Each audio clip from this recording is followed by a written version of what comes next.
one of my favorite storytellers is the family preacher. He's about 70 years old now, and he tells a great story. He has more church jokes than anybody you've ever met, and I'm going to tell you his favorite right now. This is when he got his first church. It was a little shack in the woods in southern Louisiana. I mean, this is an ugly little place, but it was a good church. People were happy. They had good faith. It was a good congregation. They were really tight-linked, and all the kids played together and everything. One day they got some incredible news. The preacher pulls it out after the service on Sunday, opens the envelope, and says, "You're not going to believe this. Billy Graham is coming to visit the church." Well, this was back in about 1962, and Billy Graham was the most famous preacher on the planet. Everybody gets all excited, and this is great news, except one little old lady in the back of the room, and she says, "Oh my Lord, Billy Graham's coming here? Wow, he's going to see this church and think we don't love the Lord because this place is so ugly, and what are we going to do?" And everybody's shocked. They realize she's right. A hush falls over the church, and these poor little people sit down at this long picnic table outside and decide what they're going to do about this most pressing problem. They go over a lot of options. They dig all the money out of the coffee cans and everywhere they've hidden it, and they've got it right there. They finally decide we're going to paint the church. One of the guys that's in the congregation is in the construction business. He says that's not enough money to buy enough paint to paint the whole church. And his assistant says, "Hey, we've got that paint thinner left over from that job. Why don't we use that?" Congregation gets real nervous. The construction guys, "No, it'll look fine. Don't worry about it. It just won't last as long." Everybody's happy. Everybody goes home, changes clothes. They bring the paint thinner. They buy the paint. Everybody in the congregation is painting and thinning and painting and thinning. It's a big party. Painting and thinning.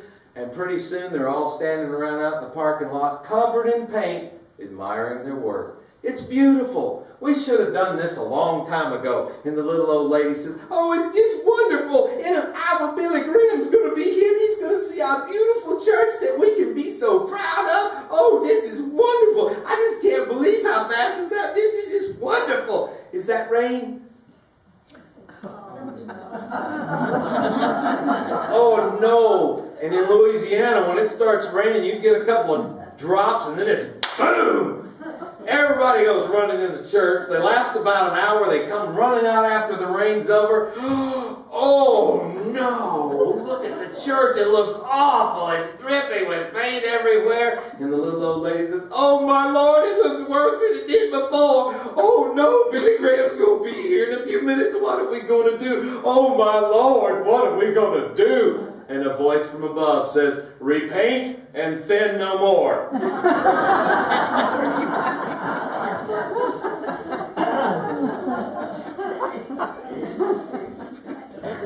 Billy Graham preaches a sermon.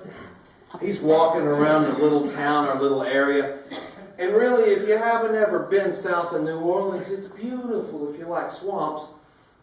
So Billy Graham's walking around our little area. He has a letter in his hand. He's going to mail a letter. He sees a little Cajun boy, and he says, "Hey, little boy, do you know who I am?"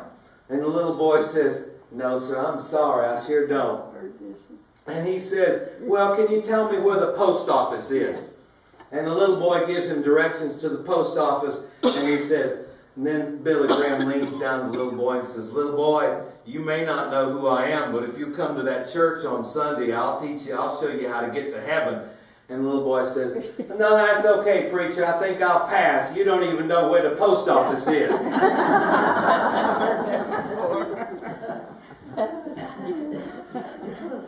Cajuns have jokes just like the Aggies do, except they're called Boudreaux jokes.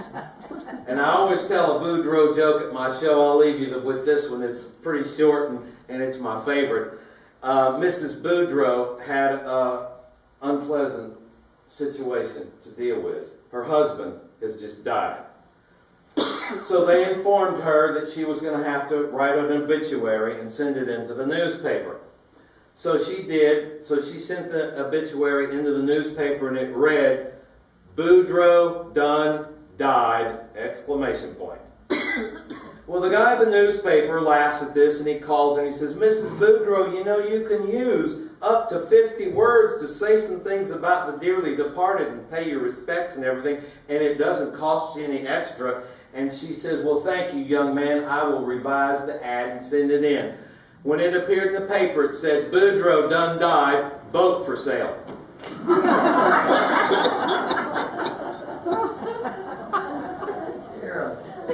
Thank you.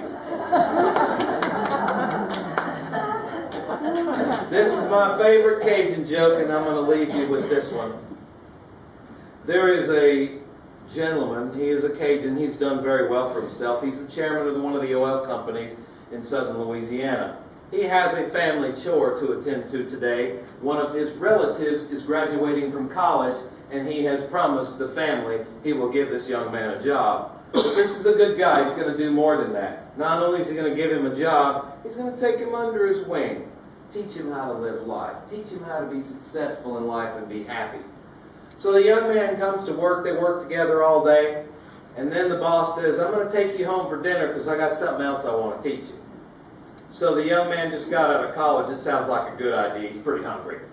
So they get in the boss's car. The young man automatically is like gaga because, you know, he's rich. He's the boss. He's in charge of a big company. He's got a beautiful car. He's got a beautiful house. But the clincher for this young man is when he meets the boss's wife. She is unbelievable. She is a decorator. She's dressed nice. Her makeup's on beautifully. She's charming. She's funny. She makes drinks from scratch. She makes dessert from scratch. She's a wonderful cook. They're sitting in the library having a cognac after dinner that the wife just brought them, and she leaves the room to go fix the dishes, I assume. And the young man looks at the boss and says, I don't want to be rude, but how did you get her to act like this? And the boss said, that's what I brought you home to teach you. See, when you enter into a relationship with someone, it doesn't matter whether it's business or pleasure, if each person has an understanding of what their role in the relationship is, it's going to be a successful relationship. It's just that simple. And the college boy goes, oh, that's all great, but what did you say to her to get her to do this? And the boss said, oh, that part was easy. We just gotten married. We were in our honeymoon suite that night. She was combing her hair in the mirror. I just took my pants and I threw them across the room and I hit her with them. And of course she was puzzled. She turned around and said, what'd you do that for? And then I took over my job as leader of the house and I said, put them on. She did. I said, raise them up. She did. I said, let them go. She did. They fell to the floor. And then I said, now young lady, you see who wears the pants in this family, and don't you forget it. Well, the young man thinks this is really good. He puts this right here for when he needs it. Years pass. He finds a girl he really likes. They get married. Situation is identical. There's his beautiful new bride combing her long, beautiful black hair. We're in southern Louisiana. Black hair in the mirror. And he says, this is the time for me to make my move. He takes his pants, throws them across the room. She turns around and says, what'd you do that for? And he says, put them on. She does. He says, pull them up. She does. He says, let them go. She does. They fall to the floor. And then he says the line, now you know who wears the pants in this family, lady, and don't you forget it. Well, the young man is so proud of himself, he's got one of those ear-to-ear grins, but he don't want his wife to see this. So he turns away and pretends to comb his hair in the mirror until this pig grin gets off his face, and then something unexpected happens. A pair of pants hits him in the back of the head. He turns around and says, what'd you do that for? She says, put them on. This is uncharted water. He does not know what to do, so he steps into the pants. She says, pull them up. He starts pulling them up. He starts wriggling and squirming. He says, I can't get into them. She said, you won't either unless you change your attitude.